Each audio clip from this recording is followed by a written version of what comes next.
Regularly office जाते जाते मैं भी बहुत ज़्यादा थक चुकी थी लिटरली। तो आज मैं जाने वाली हूँ ट्रैवल पे ही। Everyone hope you all doing very good. भगवान जी को प्रे करने के बाद मैं रेडी हो चुकी हूँ अब जाने के लिए। जैसे ही मैं बस स्टैंड पहुँचती हूँ मुझे इमीजिएटली बस मिल जाती है, वरना मुझे हमेशा वेट करना पड़ता है। और आज तो मौसम भी बहुत अच्छा था चंडीगढ़ में।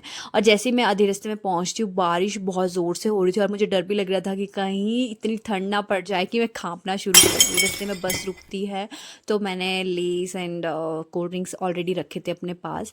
और ऐसे ही ट्रैवल करते करते मैं पहुंच गई हूँ शिमला। पहुंचते ही मुझे दूसरी बस में मिल गई थी। आज मेरी किस्मत बहुत अच्छी है, मैंने थोड़ा सा और खाने पीने का सामान ले लिया था और मैं बाहर ऐसे ही खड़ी थी, टहल रही थी।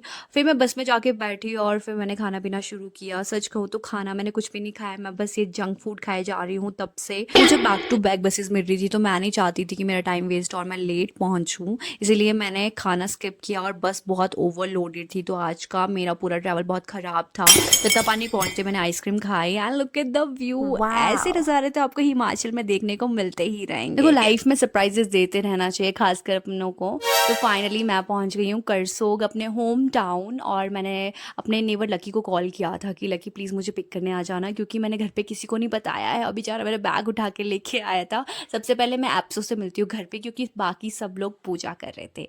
और जैसे ही मैं फर्स्ट स्टोरी में पहुंची हूँ सब मुझे देख के बहुत खुश हो गए थे। एज यू कैन सी मम्मा तो लिटरली रोने लग गए थे, वो बहुत इमोशनल हो गए थे। इसने मुझे बताया नहीं तो कैसे आई, मॉर्निंग में कितने बजे निकली, क्या खाया, क्या, बहुत सारे क्वेश्चंस। बाद में एप्सो से मिलने आ गई थी। ये छोटू गोलू पोलू भी मुझे बहुत मिस करता है, आई नो। उसके बाद फिर मैं पापा को मिली, पापा को भी पता नहीं था कि मैं आने वाली। पापा भी लाइक तू कब आई? तूने तो मुझे बताया नहीं। इट मीन कि मेरा सरप्राइज बहुत अच्छा था। मुझे तो बहुत अच्छा लग रहा था। यहाँ पर परी मुझे दिखा रही थी कि देखो झूला बनाया है ना मुझे। पापा ऐसे ही बना रहे थे बचपन में जब मैं छोटी थी। उसके बाद मैंने ढेर सारी चीज़ें लेके आई थी परी के लिए और फिर मैंने डिनर किया। काफ़ी दिनों बाद घर का खाना is like wow. Last time मैं मॉल गई थी, मैंने खुद के लिए ढेर सारी शॉपिंग की थी और मैंने साथ साथ घर वालों के लिए भी की थी। वो थोड़ा सा सरप्राइज था क्योंकि मम्मा भी व्लॉग देखते हैं तो मैं नहीं चाहती थी कि उनको पता चले कि मैं घर आने वाली हूँ। तो मैं यहाँ पर एप्सो को थोड़ी सी एक्टिविटीज़ करवा रही थी इसके फेवरेट बिस्किट के साथ। और परी यहाँ रोना शुरू करती है क्योंकि जब ये और लकी गेम खेलते हैं परी रोए ऐसा कभी होता ही नहीं है।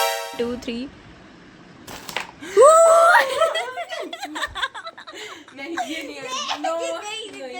यहाँ एप्सो हमें चुप करवा रहा था क्योंकि हम लिटरली बहुत लाउड थे आधी रात को। उसके बाद इस चुटकू राम को वॉक भी करवानी होती है, इसके चक्कर में हमें भी घूमना पड़ता है। That's it for the day guys, मिलते हैं नेक्स्ट व्लॉग में।